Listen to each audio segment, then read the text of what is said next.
صحته، دائما يزعل يزعل يزعل ويكون شرس في المطالبة بحقه. هل هناك طريقة أفضل؟ الجواب نعم.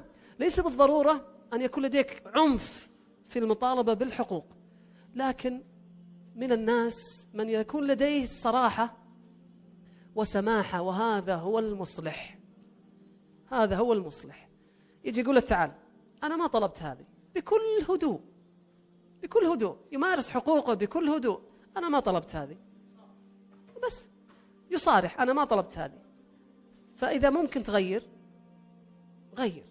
العامل افرض أنه قال لا ما أقدر، لا يمكن أقدر، طيب أنا أكلم مديرك، أكلم مديره، ممكن أرفض الطلب، ممكن بهدوء، بهدوء أن أسامح المخطئ وأصارحه على خطأه وأصر على حقي بهدوء، أصر على حقي.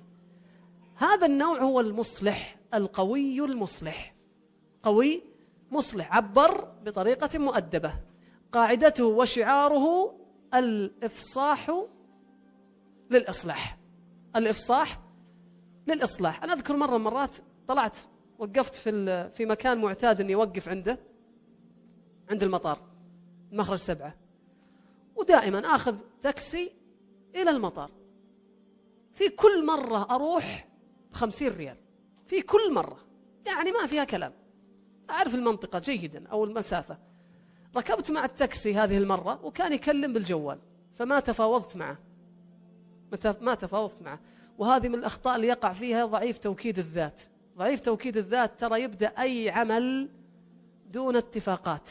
وقد تعلمت قاعدة مهمة جدا من سباك جاي يشتغل عندي، قلت له خلاص سوي كذا سوي كذا سوي كذا،